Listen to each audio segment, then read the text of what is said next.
नाशिक जिल्ह्यातील इगतपुरी तालुक्यात तहसील कार्यालय इगतपुरीच्या वतीने छत्रपती शिवाजी महाराज महाराजस्व समाधान शिबिर अभियानाचे आयोजन करण्यात आले आहे। या शिबिर सेवा अंतर्गत प्रलंबित फेरफार, 7/12 मधील चुकांची दुरुस्ती, डिजिटल स्वाक्षरीचे 7/12 आणि 8 उतार्यांचे वाटप, उत्पन्न रहिवासी आणि जातीचे प्रमाणपत्र, नॉन क्रिमिलेअर प्रमाणपत्र, आकृषिक परवानगी, आकृषिक तरतुदीबाबत मार्गदर्शन आणि सुधारणा, नवीन व्यवस्थापनानुसार सनद प्रक्रियेची माहिती, विद्यार्थ्यांसाठी दाखले वाटप, सामाजिक अर्थसहाय्य योजनांचे लाभ मंजूर करणे, तुकडेबंदी कायद्यांच्या उल्लंघनाबाबतच्या प्रकरणांचा निपटारा, घरांसाठी पट्टे वाटप, ई-मोजणी अर्ज, ॲग्रिस्टॅग आणि PM किसान नोंदणी, भूसंपादन आणि आकृषिक परवानगी प्रकरणी कमी जास्त अशा महत्त्वपूर्ण पत्रके तयार करून गाव दप्तर अद्ययावत केली जाणार आहेत। इगतपुरी तालुक्यात योजलेले विविध ठिकाणी हे शिबिर राबवले जाणार आहे। घोटी बुद्रुक शनिवारी 7 मार्च 2026, मातोश्री मंगल कार्यालय घोटी बुद्रुक, टाकेत बुद्रुक शनिवार 14 मार्च 2026, रामसीता लॉन्स सर्वतीर्थ टाकेत, वाडीवरे शुक्रवार 10 एप्रिल 2026, लक्ष्मी लॉन्स मुंबई आग्रा हायवे गोंदेदुमाला, धारगाव शुक्रवार 17 एप्रिल 2026, भावली बुद्रुक नवीन गावठाण सभागृह, इगतपुरी शुक्रवार 8 मे 2026, इगतपुरी, नांदगाव बुद्रुक शुक्रवारी 15 मे 2026, सभामंडप साकूर।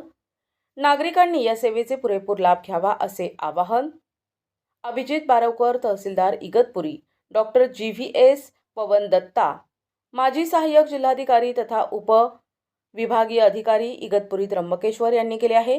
या शिबिराचा नियोजनासाठी अभिजित बारवकर, तहसीलदार इगतपुरी, ललिता पाटील, सहाय्यक दुय्यम निबंधक इगतपुरी, तुषार वाघ, उप अधीक्षक भूमी अभिलेख इगतपुरी, विजय भंडारे, नायब तहसीलदार इगतपुरी, अनिल मालुंजकर, नायब तहसीलदार इगतपुरी, धनंजय लचके, नायब तहसीलदार इगतपुरी, संदीप जाधव, मंडळ अधिकारी घोटी बुद्रुक, संदीप बागुल, ग्राम महसूल अधिकारी घोटी बुद्रुक, ललित पाटील, पुरवठा विभाग इगतपुरी, ॲडव्होकेट राजेंद्र पगारे, कायदेशीर सल्लागार, निखिल हंडोरे, जिल्हा सचिव ॲडव्होकेट अशोक भाऊ पगार, सल्लागार यांनी परिश्रम घेतले आहे।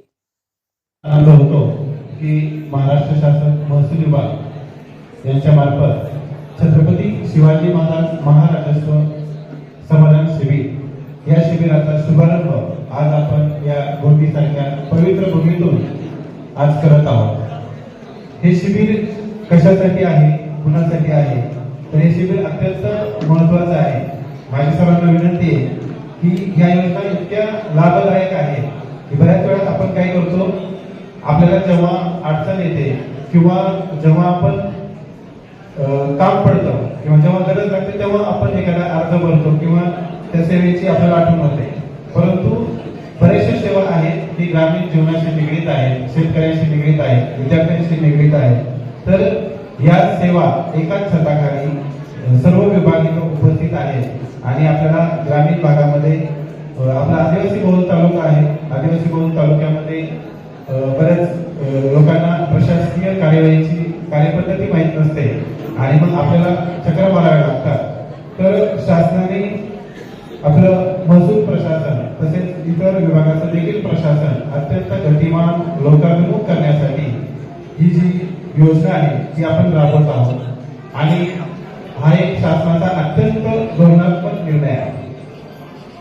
याच्यामध्ये बघा, आपल्या तालुक्यामध्ये आज 7 मार्चला आपण घोटी इथं शिबिर घेतोय, त्याच्यानंतर आपलं टाकेत मंडळात 14 मार्चला शिबिर होणार आहे, त्याच्यानंतर पुढे वाडीवरे आहे, धारगाव आहे, नांदगाव आहे, इगतपुरी, तर अशा प्रत्येक मंडळामध्ये हे शिबिर होणार आहे। आता सर्वात महत्त्वाचं बघा, शिबिरामध्ये पहिली सेवा आहे आपली 7/12ची। तर 7/12मध्ये खूप चुका असतात, तर 7/12मध्ये आमचे जे काही संबंधित ग्राम महसूल अधिकारी आहेत ते सुद्धा सांगणारच आहे की 7/12 चुका झाल्या तर चुका कशा दुरुस्त करायच्या आणि आपला अर्ज ऑनलाईन पद्धतीने कसा करायचा हे फार महत्त्वाचं आहे।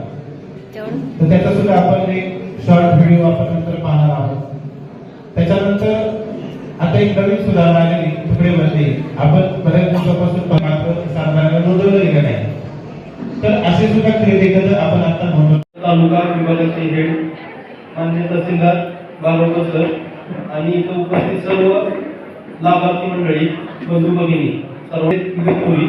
कालच माझी इथं पदस्थापना झाली आहे, नियुक्ती झाली आहे.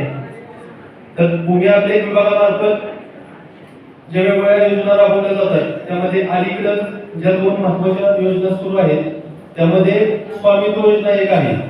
त्या स्वामित्व योजनेमध्ये आपल्या गावठाणामध्ये जी आपली घरं असतात, गावठाणाचा जो एरिया असतो त्यामध्ये असणाऱ्या घरांना कोणतंही असं लिगल डॉक्युमेंट नव्हतं. ते फक्त 8 वरती ग्रामपंचायतीमध्ये नोंदलेले असायच्या.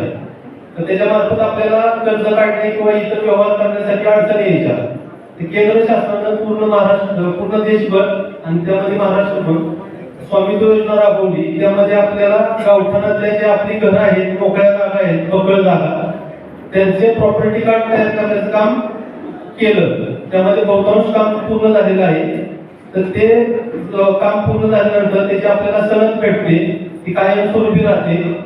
मग त्याचं प्रॉपर्टी कार्ड तयार होतं आणि त्या प्रॉपर्टी कार्डचा वापर आपण कोठेही करू शकतो, गहाण ठेवण्यासाठी, विक्री करण्यासाठी. आणि ते एक आपलं मालमत्ता पत्रक तयार होतं प्रॉपर्टीचं. ही एक महत्वाची योजना सध्या भूमी अभिलेख विभागामार्फत राबवली जात आहे.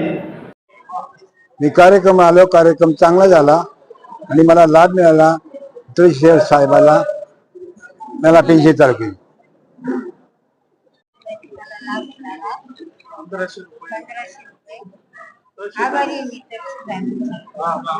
तहसील कार्यालय इगतपुरी यांच्या मार्फत छत्रपती शिवाजी महाराज अभियान अंतर्गत विविध शासकीय योजनेची माहिती देण्यात आली. तसे विविध शासकीय दाखले पण वाटप करण्यात आले. जसे संजय गांधी निराधार योजनेचे असो किंवा श्रावणबाळ योजनेचे असो, विधवा वयोवृद्धांचे असो, त्याच्यानंतर दिव्यांगांचे असो. तसेच आज 66च्या अंदाजे 66 किंवा 100 रेशन कार्ड पण वाटप करण्यात आले. तर या अनुषंगाने मी सर्वप्रथम सर्व इगतपुरी तहसीलचे शासकीय अधिकारी, मान्य तहसीलदार साहेब, तसे पूर्ण विभागाचे अधिकारी सर्वांचे आभार व्यक्त करतो. आज इगतपुरी तालुका प्रशासनाच्या वतीनं आणि माननीय महाराष्ट्र शासन तसेच महसूल विभाग यांच्या आदेशानुसार छत्रपती शिवाजी महाराजस्व अभियानाचा शुभारंभ केला.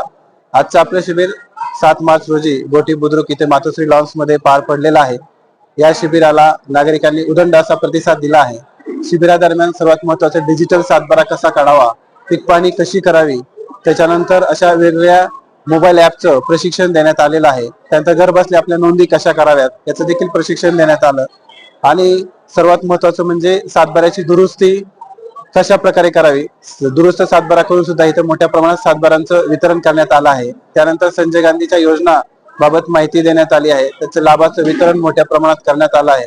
त्याच्यानंतर आपल्या शिधापत्रिका ऑनलाईन पद्धतीने कशी आपली घर बसल्या अर्ज करावा आणि त्या देखील शिधापत्रिका आपण वाटलेल्या आहेत. तसेच इतर विभागामध्ये भूमी अभिलेख विभागाकडून काही आपल्या घराचे उतारे असतील, प्रॉपर्टी कार्ड असतील, त्याच्यानंतर PM किसान आहे, ऍग्री स्टॅक आहे, शालेय विद्यार्थ्यांना दाखले आहेत, अशा आरोग्य विभागाचं तपासणी शिबिर आहे, ग्रामविकास विभाग आहे. अशा सर्व विभागांच्या योजना ह्या एकाच छताखाली राबवण्याचा हा शासनाचा धोरणात्मक निर्णय आहे आणि तो आज आपण पाहतोय की यशस्वीपणे याची अंमलबजावणी झालेली आहे.